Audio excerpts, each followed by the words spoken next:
MacGuffin reviews The Black Phone.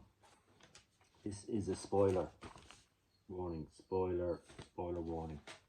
Spoiler review.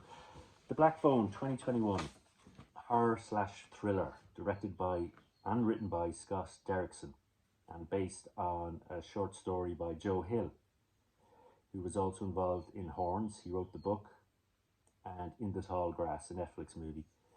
So Scott Derrickson has also directed Sinister and The Exorcism of Emily Rose, The Day the Earth Stood Still, Deliver Us from Evil, and Doctor Strange.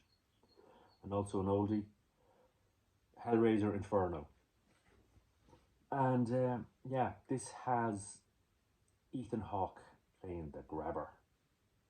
And he's a child abductor, and he's a murderer, and he's a real terrifying, horrible character.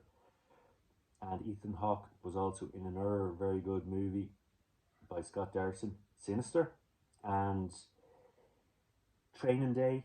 Ethan Hawke's also in Training Day, Before Sunrise, Midnight and Sunset, Moon Knight, The Purge, Boyhood, The Newton Boys, Explorers, Dead Poet Society, Alive, White Fang and Gattaca. So great actor, and he's great in this. And yeah, he's abducting kids in this city, and yeah, it's the numbers are escalating. I think he's about 4 boys he's kidnapped and killed, and one kid that he captures is played by Finney. He's our hero of the movie, and he was also in For All Mankind. He's played by Mason Thomas. He was also in For All Mankind, Evil and Walker. He's done a lot of TV work, and he's great in this. Great up-and-coming young actor. And he's kidnapped and thrown in a basement that is soundproof, so he can't escape. And yeah, tension builds with this. We're rooting for him to get out of there. There's a phone on the wall that doesn't work, but the Grabber says it doesn't work, it's disconnected. But for Finney, it does work. And the souls, the ghosts of the boys that have previously been taken by the Grabber, ring Finney to help him escape and tell him how to get out of there. And yeah, I like that sort of concept. It's great. It feels real sort of Stephen King-like to me.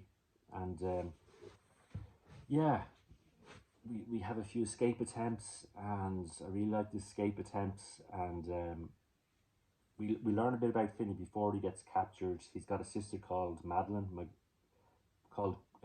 Gwen, and she's played by Madeline McGraw, and she's also in Outcast, American Sniper, Toy Story 4, Ant-Man the Wasp, Pacific Rim Uprising, The Curse of Rosalie, and she's great as well. We learn a bit about their home life.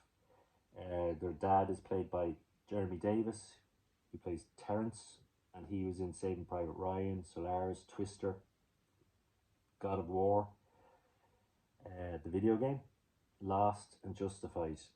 And yeah, we learn a bit about their home life, how they lost their mother, and that Gwen has a special gift of being able to, she has dreams that are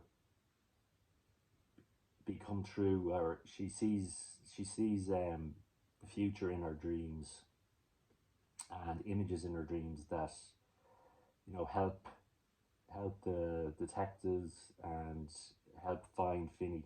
And I like that sort of aspect too about this.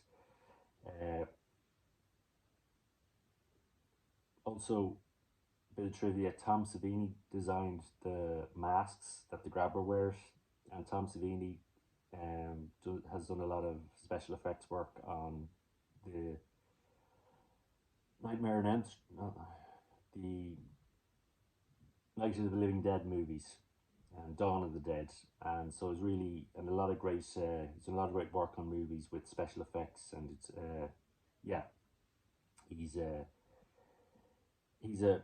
real legend in the business. So yeah, we have a a very Stephen King type story here, which I like. It's a real throwback. It's set in the 70s. Um, Great cast, great young cast, and a great concept. Really well directed by Scott Derrickson, and yeah, you're really rooting for Finney to get out of there and to, you know, and for Gwen to help find him. And yeah, overall, really enjoyed this. As I said, I give this a 4. I give this a 4 out of 5.